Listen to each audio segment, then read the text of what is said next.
ಇದು Asianet news network ಪ್ರಸ್ತುತಿ. ನೀವು ನೋಡ್ತಾ ಇದ್ದೀರಾ ಸುವರ್ಣ ನ್ಯೂಸ್.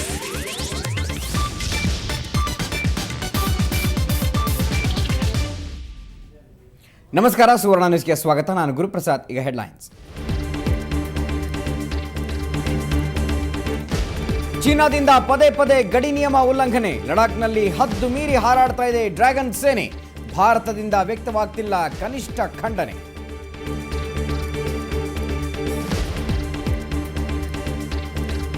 ಡಿಜೆ ಹಳ್ಳಿಯಲ್ಲಿ ಬಾಲಕಿಯನ್ನ ಬಲಿ ತೆಗೆದುಕೊಳ್ತು ಅಪೌಷ್ಟಿಕತೆ. ಸಿಲಿಕಾನ್ ಸಿಟಿಯಲ್ಲಿ ಕಾಣದಾಗಿದೆ ಸ್ವಚ್ಛತೆ. ಸದನದಲ್ಲಿ ಚರ್ಚೆಯಾದರೂ ಇತ್ಯರ್ಥವಾಗಲಿಲ್ಲ ಸಮಸ್ಯೆ.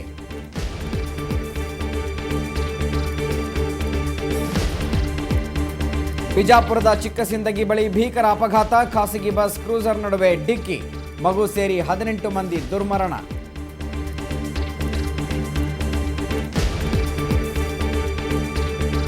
ರಾಜ್ಯದ ಹಲವೆಡೆ ಅಬ್ಬರಿಸ್ತಾ ಇದೆ ಮಳೆ. ಜಲಾಶಯಗಳಲ್ಲಿ ಮರುಕಳಿಸಿದೆ ಗತವೈಭವದ ಕಳೆ. ನೀರಿನ ರಭಸದಲ್ಲಿ ಮುಳುಗೇಳ್ತಾ ಇದೆ ಇಳೆ.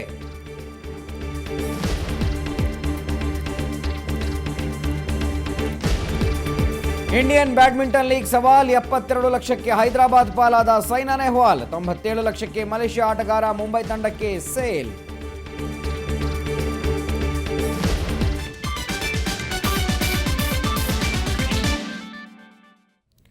ಚೀನಾ ದೇಶ ಯುದ್ಧಕ್ಕೆ ರಣವೀಳ್ಯ ಕೊಡ್ತಾ ಇದೆಯಾ? ಕಾಲ್ ಕೆರೆದುಕೊಂಡು ಜಗಳವಾಡಿ ರಣಕೇಕೆ ಹಾಕ್ತಾ ಇದೆಯಾ?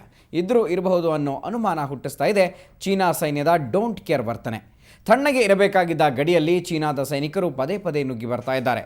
ಭಾರತದ ಗಡಿಯೊಳಕ್ಕೆ ನುಗ್ಗಿ ಬಂದು ಭಾರತೀಯರಿಗೆ ಎಚ್ಚರಿಕೆ ಕೊಟ್ಟು ಹೋಗ್ತಾ ಇದ್ದಾರೆ.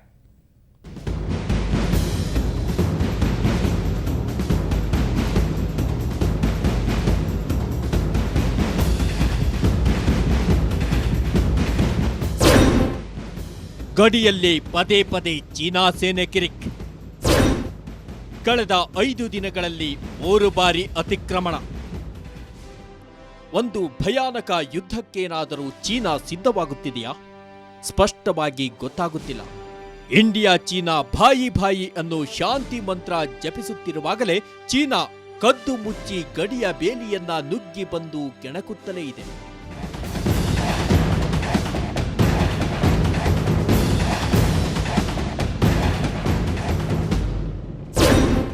ಜುಲೈ 16, 18, 20 3 ಬಾರಿ ಚೀನಾ ಅತಿಕ್ರಮಣ.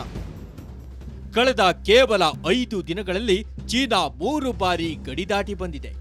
ಜುಲೈ 16ರ ರಾತ್ರಿ ಚೀನಾದ 50ಕ್ಕೂ ಹೆಚ್ಚು ಸೈನಿಕರು ಕುದುರೆ ಏರಿ ಲಡಾಖ್ನ ಚೂಮರ್ ಪ್ರದೇಶಕ್ಕೆ ನುಗ್ಗಿ ಬಂದಿದ್ದಾರೆ. ಭಾರತೀಯ ಸೇನೆಗೆ ಇದು ನಮ್ಮ ಜಾಗ, ಖಾಲಿ ಮಾಡಿ ಎಂದು ಎಚ್ಚರಿಸಿದ್ದಾರೆ. ಜುಲೈ 17ರ ಬೆಳಗ್ಗೆ ಡ್ರ್ಯಾಗನ್ ಸೇನೆ ವಾಪಸ್ಸಾಗಿದೆ. ಅದಾದ ಮರುದಿನ ಜುಲೈ 18 ಮತ್ತು 20ರಂದು ಕೂಡ ಚೀನಾ ಸೇನೆ ಲಡಾಖ್ನಲ್ಲಿ 3 ಕಿಲೋಮೀಟರ್ನಷ್ಟು ಒಳಗೆ ನುಗ್ಗಿ ಬಂದಿದೆ. ಹಲವು ಗಂಟೆಗಳ ಕಾಲ ಅಲ್ಲಿಯೇ ಇದ್ದು ವಾಪಸ್ಸಾಗಿದೆ. ಇದು ಕೇವಲ 5 ದಿನಗಳ ಸ್ಟೋರಿ. ಸ್ವಲ್ಪ ಹಿಂದಕ್ಕೆ ಹೋದ್ರೆ ಚೀನಾದ ಇನ್ನಷ್ಟು ಪ್ರತಾಪಗಳಿವೆ.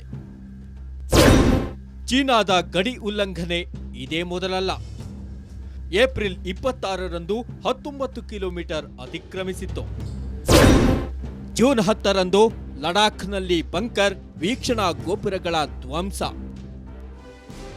ಇವೆರಡು ಘಟನೆಗಳು ಇದೇ ವರ್ಷ ಘಟಿಸಿರುವಂತಹದ್ದು. ಇಂತಹ ಇನ್ನೂ 10 ಘಟನೆಗಳಿವೆ. ಅಷ್ಟೇ ಅಲ್ಲ, ಭಾರತ ರಕ್ಷಣಾ ಸಚಿವರಿಗೆ ಎಚ್ಚರಿಕೆಯ ಸ್ವಾಗತ ಕೊಟ್ಟಿತ್ತು ಚೀನಾ. ಹೌದು, ಇತ್ತೀಚೆಗೆ ನಮ್ಮ ರಕ್ಷಣಾ ಸಚಿವ ಎಕೆ ಆಂಟನಿ ಚೀನಾಕ್ಕೆ ಭೇಟಿ ಕೊಟ್ಟಿದ್ದರು. ಅದೊಂದು ಸೌಹಾರ್ದಯುತ ಭೇಟಿಯಾಗಿತ್ತು. ಆದರೆ ಆಂಟನಿ ಚೀನಾಕ್ಕೆ ಕಾಲಿಡುವ ಕೆಲವೇ ಗಂಟೆಗಳಿಗೆ ಮುಂಚೆ ಭಾರತ ಸೇನೆ ಚೀನಾದವರ ತಾಳ್ಮೆ ಪರೀಕ್ಷಿಸುತ್ತಿದೆ, ಯುದ್ಧಕ್ಕೆ ಪ್ರಚೋದಿಸುತ್ತಿದೆ ಎಂಬ ಹೇಳಿಕೆ ಕೊಟ್ಟಿದ್ದ ಚೀನಾದ ಆರ್ಮಿ ಜನರಲ್. ಇದೆಲ್ಲವನ್ನ ನೋಡುತ್ತಿದ್ರೆ ಒಂದು ಭಯಾನಕ ಯುದ್ಧಕ್ಕೆ ಚೀನಾ ರಣವೀಳ್ಯ ಕೊಡುತ್ತಿದೆಯಾ ಎಂಬ ಅನುಮಾನ ಕಾಡದೇ ಇರದು. ಇದು ಎಚ್ಚರಿಕೆಯಿಂದಿರಬೇಕಾದ ಸಮಯ. ಬ್ಯೂರೋ ರಿಪೋರ್ಟ್, ಸುವರ್ಣ ನ್ಯೂಸ್.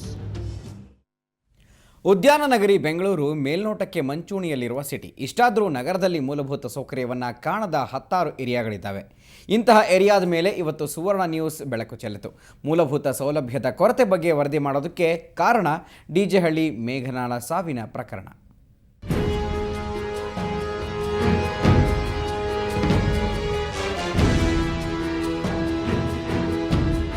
ಕೊಚ್ಚೆಯಂತಿರೋ ರಸ್ತೆ, ಸುತ್ತಮುತ್ತ ಎಲ್ಲಿ ನೋಡಿದ್ರೂ ತಗಡಿನ ಹರಕು ಮುರುಕು ಗುಡಿಸಲು.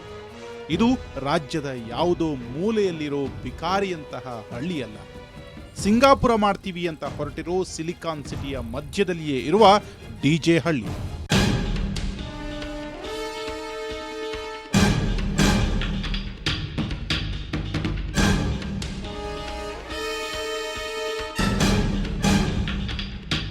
ಗುಬ್ಬಿಗೂಡ್ನಂತಿರೋ ಇಲ್ಲಿನ ಮನೆಗಳಲ್ಲಿ ಮಕ್ಕಳಿಗೆ ಸರಿಯಾಗಿ ಹೊಟ್ಟೆ ತುಂಬ ಅನ್ನ ಸಿಗ್ತಿಲ್ಲ. ಹೀಗಾಗಿ ಅಪೌಷ್ಟಿಕತೆಯಿಂದ 6 ವರ್ಷದ ಬಾಲಕಿ ಮೇಘಲಾ ಮೃತಪಟ್ಟಿದ್ದಾಳೆ. ಆಕೆಗೆ ನಿಮೋನಿಯಾ ಕೂಡ ಇತ್ತು. ಇವತ್ತು ವಿಧಾನಸಭೆಯಲ್ಲಿ ಈ ಪ್ರಕರಣ ಪ್ರತಿಧ್ವನಿಸಿತು.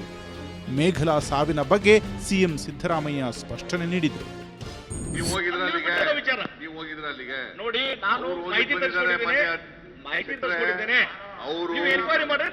ಹೋಗಿದ್ದಾರೆ, ಹೆಲ್ತ್ ಮಿನಿಸ್ಟರ್ ಹೋಗಿದ್ದಾರೆ, ಇಬ್ರು ಅವ್ರ ಮನೆಗೆ ಹೋಗಿ ಭೇಟಿ ಮಾಡಿ ಅವ್ರ ತಾಯಿ ಜೊತೆ ಮಾತಾಡಿ.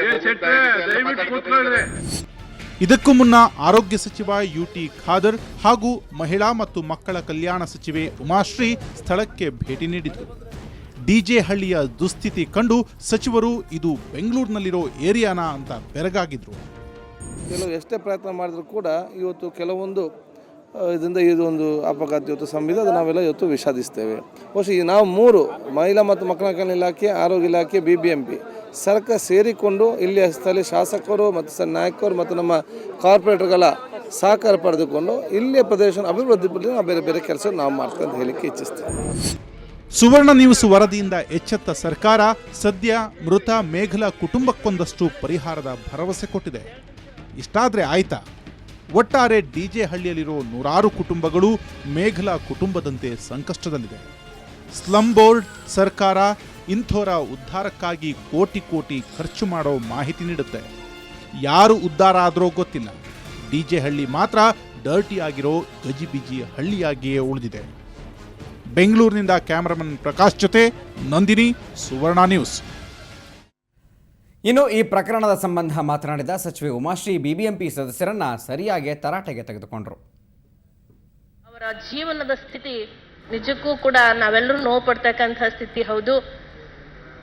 ಆಕೆ ತಾಯಿ ಅಂಧಳು, ತಂದೆ ವ್ಯಸನಿ, ದುಷ್ಟ ಚಟದ ವ್ಯಸನಿ.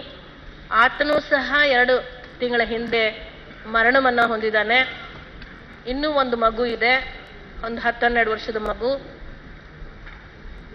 ಅವರಲ್ಲಿ ಒಬ್ಬ ಅಜ್ಜಿ ಇದ್ಲು. ಆ ಅಜ್ಜಿ ಈ ಮಗುವನ್ನ ಕೇರ್ ತಗೋತಾ ಇದ್ಲು. ಅಜ್ಜಿಯೂ ಸಹ 2 ವರ್ಷಗಳ ಹಿಂದೆ ನಿಧನ ಆಗಿದ್ದಾಳೆ. ಬಡತನ ಇವೆಲ್ಲವನ್ನು ಗಮನಿಸಿದಾಗ ನಿಜಕ್ಕೂ ಕೂಡ ನಾವು ಬಹಳ ನೋವನ್ನ ಪಡಬೇಕಾದಂತಹ ಸಂಗತಿ. ರಾಜ್ಯದಲ್ಲಿ 2713 ಖಚಿತ ಡೆಂಘಿ ಪ್ರಕರಣಗಳು ಕಂಡುಬಂದಿದ್ದು, ಈ ಪೈಕಿ ಡೆಂಘಿಯಿಂದಾಗಿ 9 ಸಾವು ಸಂಭವಿಸಿದೆ ಅಂತ ಆರೋಗ್ಯ ಸಚಿವ ಯುಟಿ ಖಾದರ್ ಹೇಳಿದ್ದಾರೆ. ವಿಧಾನಸಭೆಯಲ್ಲಿಂದು ಬಿಜೆಪಿ ನಾಯಕ ಜಗದೀಶ್ ಶೆಟ್ಟರ್ ಕೇಳಿದ ಪ್ರಶ್ನೆಗೆ ಉತ್ತರ ನೀಡಿದ ಸಚಿವರು ಈ ಬಗ್ಗೆ ಮಾಹಿತಿ ನೀಡಿದರು. ಗ್ರಾಮಗಳಲ್ಲಿ ಒಟ್ಟು 11524 ಶಂಕಿತ ಡೆಂಗಿ ಪ್ರಕರಣಗಳು ಕಂಡುಬಂದಿದ್ದು, ಇವುಗಳಿಂದ 7633 ರಕ್ತ ಮಾದರಿಗಳನ್ನು ಸಂಗ್ರಹಿಸಿ ಪರೀಕ್ಷೆಯಾಗಿ ಒಟ್ಟು 2713 ಪ್ರಕರಣಗಳು ಖಚಿತ ಡೆಂಗಿ ಪ್ರಕರಣಗಳೆಂದು ಕಂಡು ಬಂದಿರುತ್ತದೆ. ಈ ಕೇಂದ್ರಗಳ ವ್ಯಾಪ್ತಿಯಲ್ಲಿ ಇದುವರೆಗೆ 9 ದೃಢಪಟ್ಟ ಡೆಂಗಿ ಪ್ರಕರಣ ಮರಣ ಸಂಭವಿಸುತ್ತದೆ. ಜಿಲ್ಲಾವಾರು ಪ್ರಕರಣ ಬಹುಶಃ ಡೆಂಗಿ. ಇನ್ನಷ್ಟು ಸುದ್ದಿಗಳನ್ನು ನೋಡೋಣ ಬ್ರೇಕ್ನ ನಂತರ.